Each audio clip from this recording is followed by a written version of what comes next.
Hey guys, welcome back to another episode of the Snap Fantasy Football Podcast. I'm your host Lando.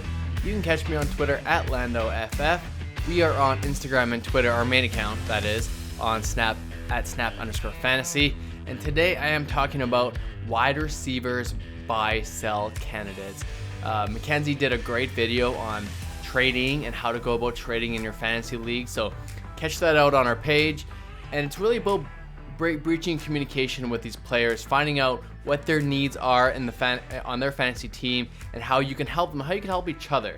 We're not about kind of just getting completely lopsided trades, but this also brings an opportunity of selling high and buying low on players. So we're only through 2 weeks. We're going into week 3 right now, and this is a chance for you to maybe buy low on players that have underperformed and selling high on players that have overperformed based on what we projected on the season. So right now, I'm going to start with wide receivers. If you haven't checked out my running back video, check our page as well. I did some running backs buys and sells as well. So number one, 2 players that I believe have overperformed their what we expected from them is Robby Anderson, the wide receiver out of Carolina. He signed there this year, and he's had some amazing 2 games in the NFL. Week 1, he had 8 targets. Week 2, he had 10 targets. And I don't foresee that kind of going forward. I could see DJ Moore having some bigger games, Curtis Samuel being worked in. With Christian McCaffrey out, that whole offense is going to struggle a little bit more, which potentially could leave Robby Anderson without more opportunities as well. I'm not projecting more targets for him because of Christian McCaffrey being out. So this guy, so their schedule is okay. It's pretty solid. And maybe he is a weekly starter. I just don't think he's that kind of guy in the NFL. But the Gase effect, he got away from Adam Gase, so maybe he's the real deal. But if you can get full value on a guy like Robby Anderson, do that now. And if you have a specific question or a specific trade, drop it in the comments and we'll reply to you, seeing if we like it or not if you're selling Robby Anderson. Number 2, a guy that has a lot of hype right now, that's Russell Gage, the wide receiver out of Atlanta. So obviously the ultimate sell high would probably be Calvin Ridley. He's number 1 or not number 2 wide receiver right now in the NFL. But I mean, Calvin Ridley's pretty awesome. I don't blame you if you want to keep him on your team. But Russell Gage had 12 targets week 1. He had 9 targets week 2. He salvaged his game with a touchdown in week 2, and he seems to be one of Matt Ryan's go-to guys. And right now, Julio Jones is expected to miss week 3, which is giving Russell Gage a giant boost. And the perception on Russell Gage couldn't be higher right now, so that gives you the opportunity to sell him. There's not going to be every single game where it's a shootout against Dallas and they're throwing like crazy, or a shootout against Seattle and Russell Gage has 114 yards. So with that being said, his volume should go down, and he's not that locked and loaded wide receiver 2 every single week. So if you can get value for Russell Gage, I think that's a great opportunity to sell. He's not that big name, so perception might be a little bit lower, but if you have a specific trade, drop it in the comments below and I can let you know if I like the trade or not. Another buy low opportunity is Christian Kirk, the wide receiver out of Arizona. We've seen DeAndre Hopkins be phenomenal for Arizona, and the chemistry with his quarterback is crazy. Kyler Murray is out of this world. He runs the ball, he passes the ball. He could be the number 1 overall quarterback this year in fantasy if Russell Wilson slows down a bit.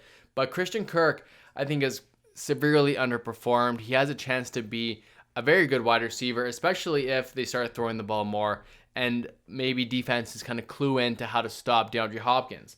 But I really like their schedule going forward. We've got Detroit, Carolina, the Jets, Dallas, and Seattle. Those are some amazing matchups for this team.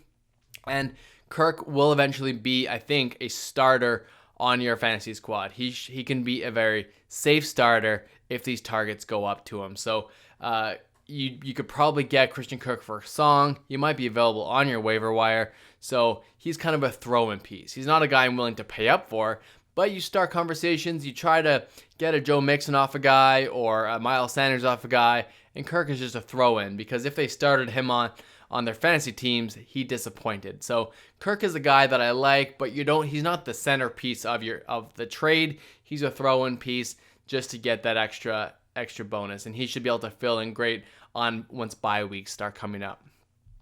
So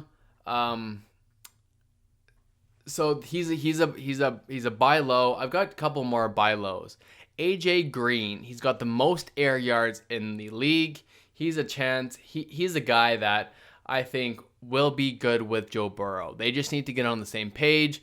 They need to. I do believe AJ Green, although he's not the wide receiver we saw 2 or 3 years ago, he's still going to be a very solid wide receiver in the league. He's not a yards after catch kind of guy anymore. He's more of a red zone volume play. He's gotten 9 targets week 1, 13 targets week 2, and they will connect. But because he has disappointed owners, people I think would get him off their team.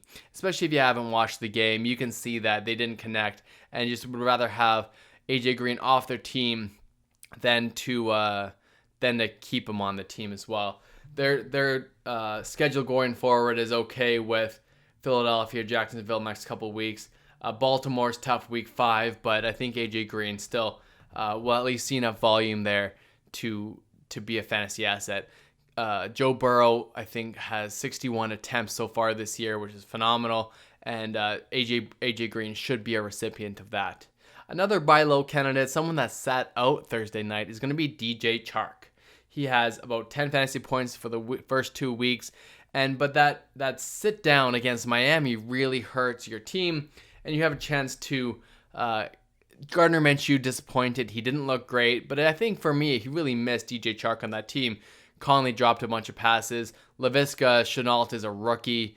Keelan Cole didn't do anything for your fantasy team, and there's a chance that DJ Chark should see a good increase this week, especially if you have guys that overperform in week 3. You could potentially get DJ Chark on your roster for fairly cheap. So I'm buying low on DJ Chark. The perception is very low. So drop comments down below on which trades exactly you are trying to make, and we will see how that works, what we think the trade, how it makes sense, and if we would do it. So thanks a lot for watching.